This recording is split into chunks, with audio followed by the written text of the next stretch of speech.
Namaskar viewers, hello and welcome to Sansad TV. I am Tina Jha, you're watching Perspective.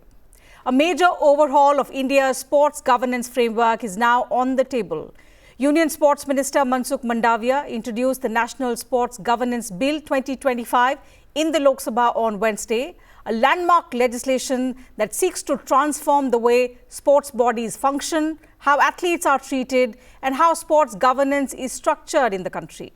From bringing transparency to putting athletes at the heart of decision-making, from mandating women's leadership roles to establishing a National Sports Tribunal, and from framing governance norms to bringing sports federations under the RTI Act. This bill promises to clean up the system, ensure welfare of athletes, and speed up resolution of sports-related disputes. The government says this is a bold attempt to integrate structural reform, legal clarity, gender equality, athlete empowerment, and most importantly, public accountability, laying the groundwork for a sports ecosystem that is modern, ethical, and globally competitive. So is this the beginning of a new sporting era for India? Can this reform truly empower athletes and make Indian sport world-class? Joining us on Perspective today is a distinguished guest who will help us understand better what this bill really means for athletes, for federations, and for the future of Indian sport. It gives me immense pleasure to welcome on the program today Mr. Nandan Kamath. He's a leading sports lawyer in India. Mr. Kamath, thank you very much for joining us on the program. Welcome to Sansad TV. Mr. Kamath, coming to you for your thoughts, because this was a reform in India's sports governance that had been long overdue.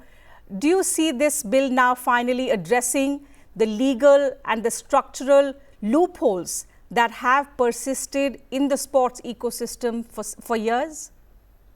Yeah, so thank you for having me. I think this is a very important step. The first sports law that the country has in a formal way.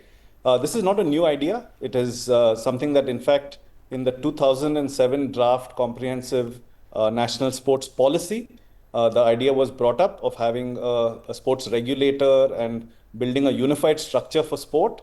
It again came up in 2010, 11, 13. So this is not a new idea, but it's a very significant step in what you would call unifying a structure for Indian sport. So really aligning the various actors that are in sports governance, which would be the government, which would be national sports federations, and all of their affiliate units. So sport is governed at multiple different levels, and this is a real opportunity for all those levels to pull in one direction. So I think it's a very significant move, many years in the coming, and a very important step for India's future. You know, the athlete-centric provisions in this bill are the highlight of this transformative bill that the government has introduced in the Lok Sabha today. It mandates representation of the athletes of merit, not just within the system, but in policy making, in decision-making bodies as well. You're someone who I'm sure has worked closely with a lot of athletes in the country. How do you assess this shift? Is it going to be just symbolic or truly empowering? And if yes, in what ways can it empower sports persons who bring with them a lot of experience? Yeah, so I think the objective here is to bring the best of India to all of India. And I think sports people have gone through the struggle, been through their journeys, and understand governance from a very different angle. So having a diverse set of actors within sports governance and as sports administrators is very critical to actually balancing the various interests that are required in sports governance. Sports governance is not an easy task. In fact, it has many competing interests that are required to be balanced. There could be commercial interests, there could be athlete interests, there could be sponsors, broadcasters, and it's a tough balancing act, and having the maturity, the experience, and the knowledge is going to be critical. I think athletes bring a very unique lens to this, a very human lens of having been there, done that, and their participation in senior leadership roles, but also in executive committees, athlete commissions, which is a large part of this bill, is going to be quite critical to aligning various different interests, but also making sure different voices are heard, which may not be regularly heard in sports governance.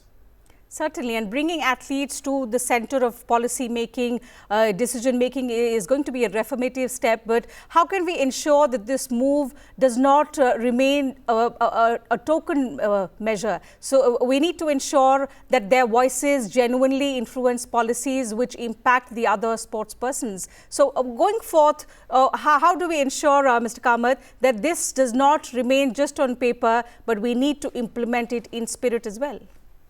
Yeah, so I think we have to be very careful with actually getting athletes also adept at governance.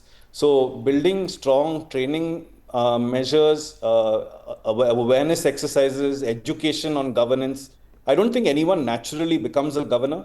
And certainly when you play sport, you are in a very different ecosystem where you're focused on your performance. So building strong programs where people are able to transition into governance, understand the skills, the hard skills, the soft skills of governance, and preparing athletes to govern and administer successfully and building strong models is going to be absolutely critical. Because I don't think we want athletes just there as nominal participants. We want athletes, the voice to be represented, the voice to be heard, and taking a very forward-looking stance at administration. So really making sure that the voice of reason, the voice from the ground is heard. I think tokenism can creep in very quickly if you're putting people in as simple figureheads just to tick boxes. But I think our approach has to be very different, where with education, capacity building within the athlete community, and a strong desire to get athletes to speak out when it really matters. And I think a balanced ecosystem is going to have freedom for athletes to voice their concerns, as well as grievance redressal and dispute resolution methods, which also this bill provides. Making all of those elements work together is going to be quite important here. In fact, that would have been my next question. From a legal standpoint, how big a shift is this for athletes in our country who are facing prolonged litigation, that you now have a dedicated National Sports Tribunal and whose decisions can now only be challenged in the highest court of the country? Yeah, so in general, the international sports law follows these models where the disputes of sport remain within the dispute resolution chambers of sport. And particularly bodies like FIFA and the AFC and football has effectively done this, where speedy and neutral and independent decision making is done outside the regular court system. So you have people who are trained in decision making. Those bodies are also composed of multiple different stakeholders. And I think it's going to be a real test to see how the tribunal works, whether it's able to establish procedures which are athlete friendly, but also quick and I would say balanced decision making that is sports forward in its nature. So not getting sort of caught in technicalities, but understanding that sport needs to move forward.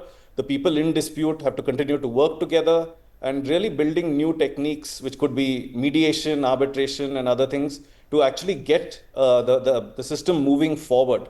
Dispute resolution is going to be a very large part of this.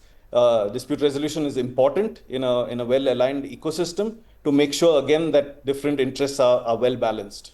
Since you spoke about moving forward, one significant step that this bill seeks to take is the inclusion of at least 4 women in every executive committee. And there's also emphasis on a safe sport policy, which is going to make it safer for women athletes. Also, the minor ones it's going to take into account. These are important milestones for our sports ecosystem. How do you view these from a gender parity lens and from a women's safety point of view as well? Yeah, I think first time both these issues are being dealt with at a legislation level. Right. We've had many different policies trying to have, I would say, gender parity, inclusion, and other things like this.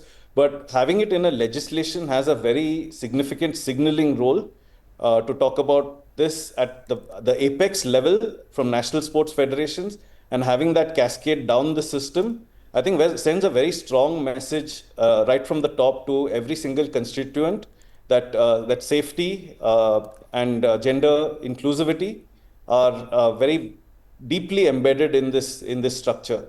Since we are talking about the much required governance in sports bodies, empowering the athletes, at the same time bringing in gender parity, safety of the athletes, in particular the women, also the minor ones, how significant, according to you, is the move to bring the National Sports Federation under the RTI Act of 2005? What kind of accountability do you see this move ushering in the times to come? Yeah, so just to be clear, all national sports federations have been under the RTI for many years, under the National Sports Code and various notifications. So in many ways, this formalizes that and leaves no ambiguity. So I think just public accountability is a very important aspect, because while these are private bodies, and it's important that these remain private bodies from the autonomy of sport perspective, we don't want the government interfering in every single sporting decision. At the same time, these are quasi-public bodies that are accountable to the public. So finding that right balance between accountability and autonomy is going to be the real balance of this act.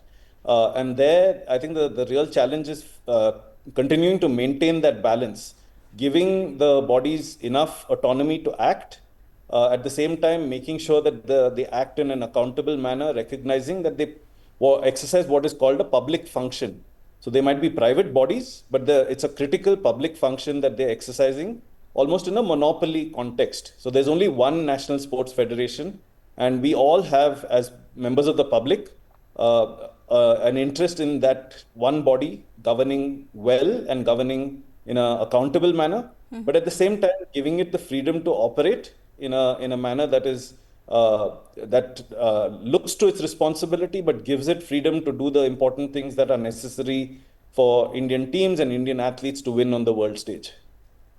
Another interesting provision in the bill is about the global best practices. It seeks to align with the Olympic and Paralympic charters, aiming to boost India's international standing, legally and also structurally. How ready are we for that kind of leap? Yeah, so I think any sports legislation is going to have to be compliant with international charters. The international sports law stands on its own as an autonomous movement. So all international sports law has a body of law of its own, and it will always prevail in the governance of sport. So our legislation is supportive of all of these principles and contexts. And here I would see us being in a very phased manner, getting to the point of global best practices. This is an important first step because it also establishes what is called the National Sports Board, and that single body to recognize national sports federations along with international federations, but also to register their affiliate units. So for the first time, you essentially establish a unified structure, like I talked about earlier. Yes. And that unified structure helps. What I would call the first step is having information governance. So everyone anywhere in the country knows which body they can associate with at the district level, at the state level, at the national level. If someone wants to play sport, they know who to go to. So when you look at the first stage as informational governance, the second is, as we get this unified structure in place, looking at standards. So setting well-established standards, national and then global, to make sure that all of the bodies are compliant with these standards. And I think the final step of this will be an aligned ecosystem where we had the national sports policy also that was recently passed by the cabinet, yes, getting the whole ecosystem working towards achieving the goals of the national sports policy, which goes well beyond medals. It's about really unlocking the economic and social potential of sport in the country. Okay, I'll take one last question from you on the implementation aspect, because usually what we see is what looks good on paper is not able to translate on the ground into the kind of outcome that we expect it to happen. Also, not to forget the past attempts at reforms, including the 2011, the 2017 draft codes, which got stalled due to several challenges. Do you believe now this bill could be a turning point, or is this the start of a journey which is still a long way to go? I think there is no beginning and end. I think reform is an iterative process, a gradual process. This is what you could call a very, very important signpost, where you could call it a turning point, but the work still needs to get done on the ground. So it's about establishing, like I said, the principles, and making sure that the right people are in the governance of sport at the federation level, but also at the regulatory level. So it's going to require a lot of people to step up into these new roles, the National Sports Board, at the tribunal, and in every single federation, getting public-spirited people who are knowledgeable and have the expertise in sports administration, increasing the density of that type of person within the Indian sports ecosystem. I think that is going to be the place where the action is. So we consider this the regulatory furniture.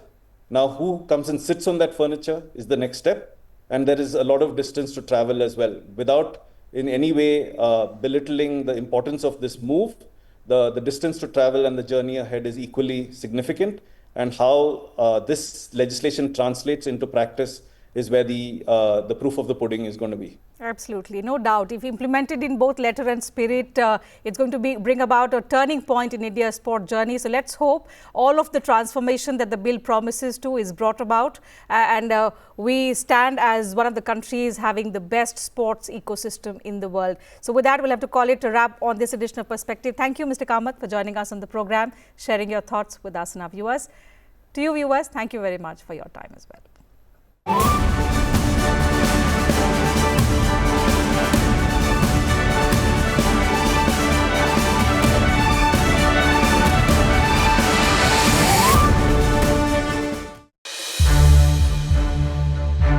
To watch more programs of Sansad TV, subscribe to our YouTube channel and don't forget to like and share them.